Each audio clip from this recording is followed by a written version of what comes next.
Sinagot ni Pangulo Ferdinand R. Marcos Jr. ang mga paratang ng kampo ni dating Pangulong Rodrigo Duterte kaugnay sa pag-aresto ng Interpol sa dating presidente dahil yan sa kasong crimes against humanity. Git ng Pangulo, pagtalima ito ng Pilipinas sa commitment nito sa Interpol. Si Clazel Pardilla ng PTV sa Balitang Pambansa. Kayan kita. Ako sinasabi ko sa inyo, pumasok kayo sa droga at magkahulihan tayo, patay kayo. Halos 4 na taon simula ng imbestigahan ang madugong laban kontra illegal na droga at extrajudicial killings ni dating Pangulong Rodrigo Duterte. Kahapon, tuluyan ang naaresto at pinalipad sa The Hague, Netherlands si Duterte para harapin ang kasong isinampa ng International Criminal Court. Allowing the former president to face charges of crimes against humanity in relation to his bloody war on drugs.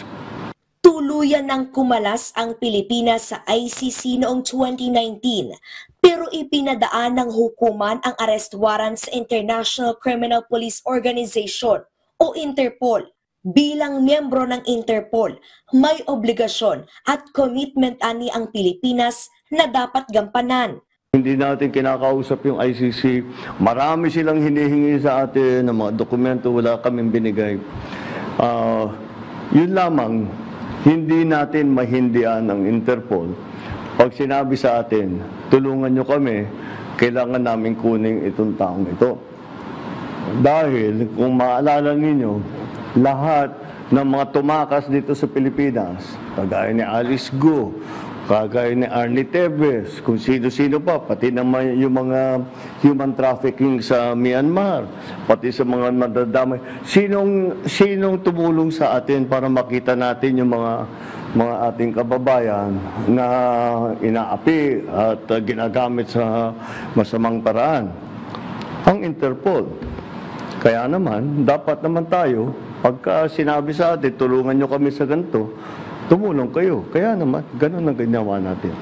Pinalaga ni Pangulong Ferdinand R. Marcos Jr. ang paratang ng kampo ni Duterte na wala umanong arrest warrant, hindi na ayon sa batas at labag sa karapatang soberanya ng bansa ang paghuli sa dating presidente. Yes, there is a very clear document that will explain that will explain the basis on how we conducted this arrest of former President Duterte. We followed every single necessary procedure. We had a very good basis on which to serve that warrant and to read him his rights. We followed all the legal procedures that are necessary. So I'm confident that if in further examination, you will find that it is proper and correct.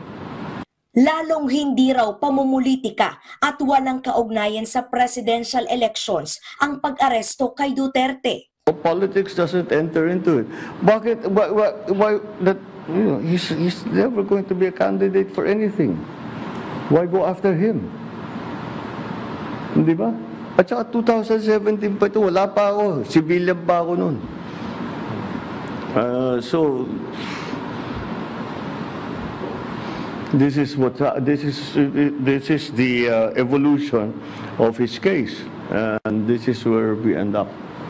Inaresto ang dating Pangulo ng Pilipinas dahil sa kasong crimes against humanity, partikular sa extrajudicial killings sa kanyang anti-drug campaign noong 2016 hanggang 2019 at bilang founder ng Davao Death Squad na pumapatay umano sa mga sangkot sa iligal na droga at pinaghihinalaang kriminal noong siya pa ay alkalde. Sinasabing 12,000 hanggang 30,000 ang biktima ng war on drugs ni Duterte. Kung mapatutunayang nagkasala, hindi hihigit sa 30 taon o habang buhay na pagkakakulong sa mga matinding kaso ang kanyang parusa.